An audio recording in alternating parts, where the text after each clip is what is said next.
Hello, my name is Joel Bryant. I am a professor at ITT Technical Institute, and this starts my instructional series on SD1420 Introduction to Java. This tutorial series will cover all the labs in this course. So let's get started with Unit 1, Lab 1, Converting Fahrenheit to Celsius. To complete this lab, you'll need Eclipse installed. If you don't have Eclipse installed, you can go to eclipse.org and download it for your platform. As of this recording, Luna is the most recent version of Eclipse. When you first launch, usually it'll ask you where you want your workspace, and then you can have the option of not telling it where you want to anymore. I save mine in Dropbox because I want my students to save theirs in Dropbox as well. You can go to File and then switch workspace and choose a different workspace, like a student's workspace, to be able to view all of their projects without having to export their project and import them into your workspace. Very convenient. To get started with this project, let's right-click in your Package Explorer, go to New, and then New Java Project. You can name it whatever you want, but for my students, I ask them to start with their name and the code for the class, and then the project that they're working on, which is Unit 1, Lab 1 in this case, and just click Finish or Enter. Double click on your project and it will give you the structure of your project.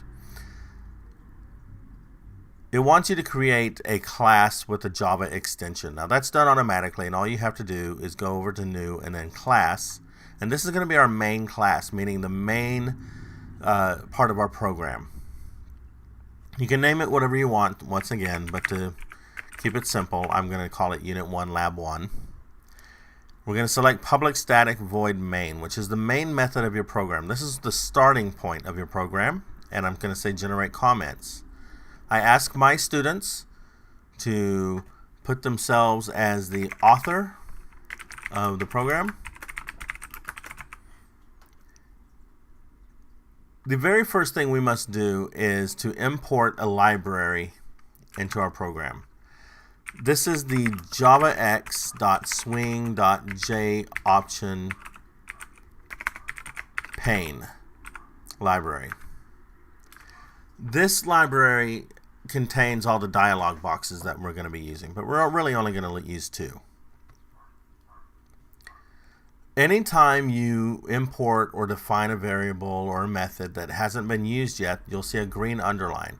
All it's complaining about is that you haven't used it in your program yet.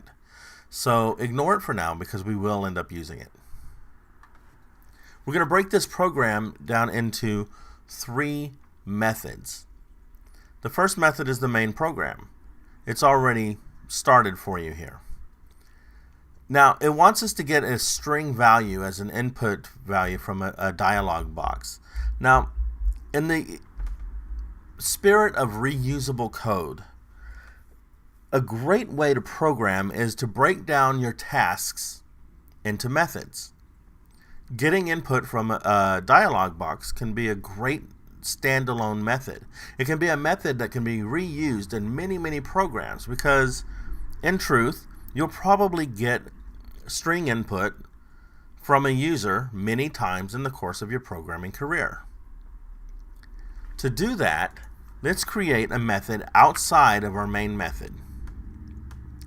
Now, we know from the requirements of this lab that we want to get a string value. That's what happens when you use the JOption pane input dialog. It actually inputs a string. So in this case, let's declare a public method that is static. Static just means that you do not have to instantiate an object to call that method. It's going to return a value that is a string. If we were not to return any value, this would be void. But in this case, it is string. We'll name the method getInput. And then the parameters that we're going to receive from whoever's calling this method is another string called message. This message is the actual message that will be put in the dialog box given to the input to the user. So what happens in this method? Well, we assign a string to a value. We'll call this input, and it's equal to j option pane dot show input dialog, and the dialog is going to be the message that we pass to through the parameter. The last thing we want to do in this method is actually return the input. We're returning this input back to whoever called it. So how do we see this method in practice? Well, in our main method, our very first step is to get this input from the user. So we are going to define a variable called Fahrenheit string is equal to get input, and the parameter we're passing is a string inside quotations, and it's going to be a prompt. Please input a value in degrees Fahrenheit. Don't forget your semicolon. Now, you'll notice up here at the top on line 10, it says import JavaX, and no longer has a green underline because we have used it down here in our method. However, Fahrenheit string has an underline. Never fear, we're going to change that now. The next step of your lab is to convert this Fahrenheit string into a double. So let's do that.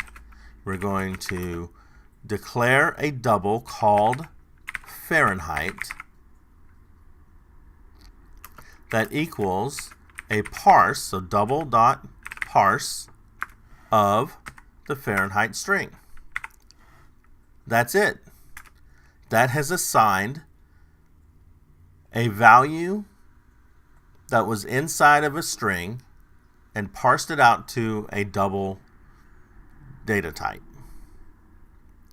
Now we need to convert this number to Fahrenheit or to Celsius. We could do this just in a couple of lines of code here, but you know, this sounds like a good opportunity to create another method.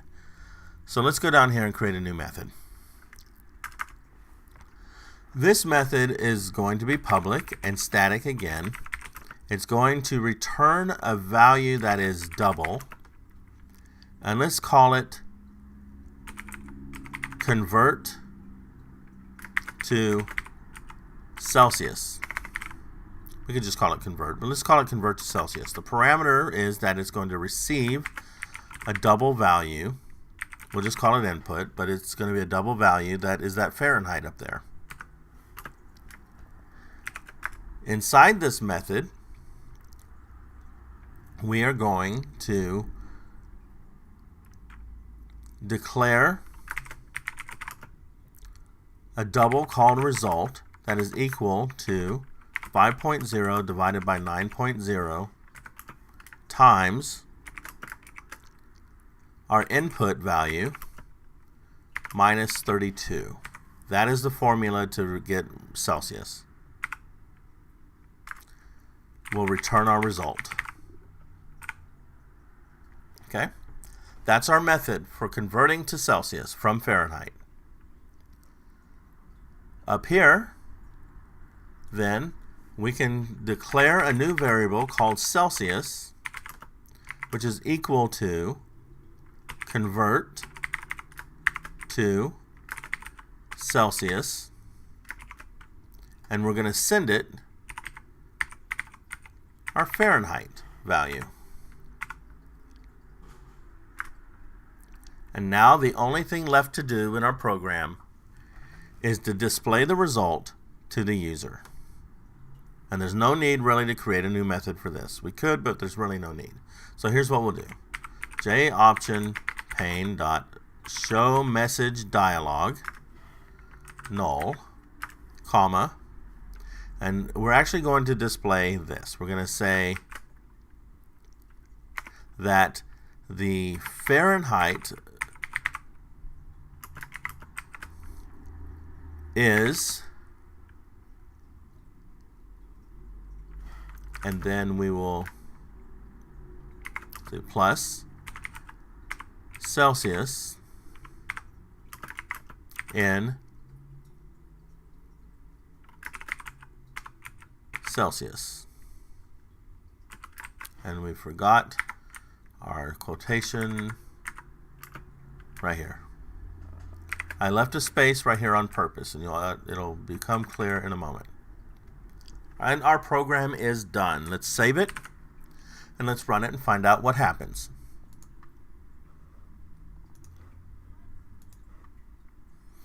We get a dialog box that says, please input the value in degrees Fahrenheit.